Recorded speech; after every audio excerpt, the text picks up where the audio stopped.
Okay, what's up? So I'm going to show you how to instantly add water in your scene like this. So we're just in a test file, basically. This is just a rock texture and a sky, nothing special. So if you want to instantly add water like this, if I just drop this in here and just kind of put it there, here is how you do this. And you can see that's what this looks like.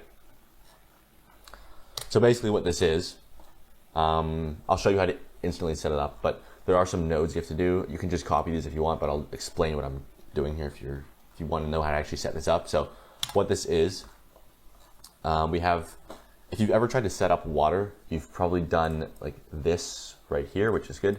So it's just principled shader, roughness is turned all the way down and the transmission turned all the way up. And then the only other thing is just some sort of noise texture. In this case, it's a Musgrave texture, but it's the same thing in this case.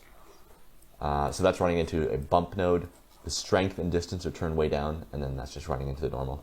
So you could just use that and just run it straight out and get like 90% of the results.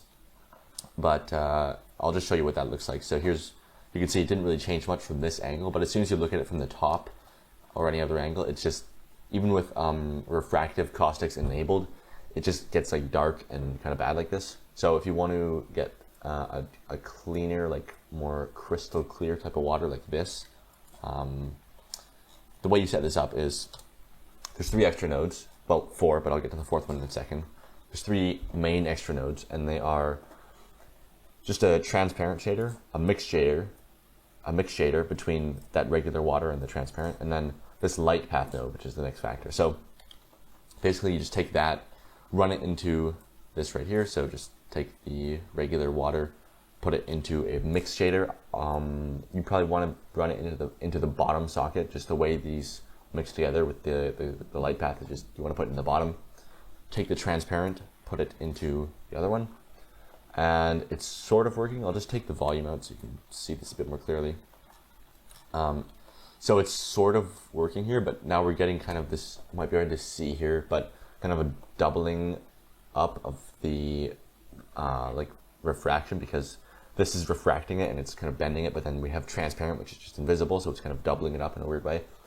So if you take a light path node and just use the top one called is camera ray, drop that into the mix factor between those two, that will make it look good. So I'm not super familiar with how like all the light paths and stuff work. So if you want somebody to explain exactly what this node does, I'll just link a video to that. You don't really need to know what it does, but if you're curious, I'll just link a video.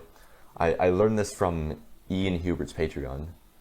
So he explains it a lot better in depth, I think. So if you really want to know, I'd suggest going there. There's lots of good stuff there. I do recommend it. But anyways, you don't really need to know. Just drop that in, take the top one, put it into this mix shader, and that's it. And then you can also just take a volume. If you want it to be like murky, like swampy, you could just take a principled volume and just run that into the volume of the same shader.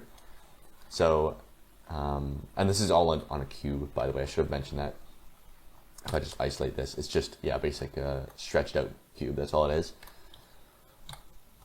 Yeah, so then just put a volume in there. You could also use a volume absorption. So if I just put that in here, it's going to have the same effect. It's just going to be less murky. It's just going to be, see how like the deeper the water gets, the darker it gets, versus here it's going to be like the more murky it gets.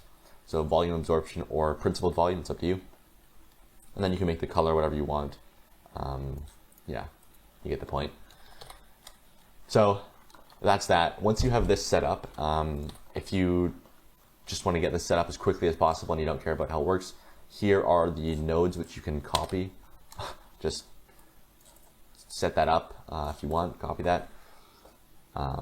Yeah, so once you have that set up onto a cube, I'd recommend just save the cube to your asset library. Just call it water, right click this, hit mark as asset, and then save the blend file in a location where your asset library will read it.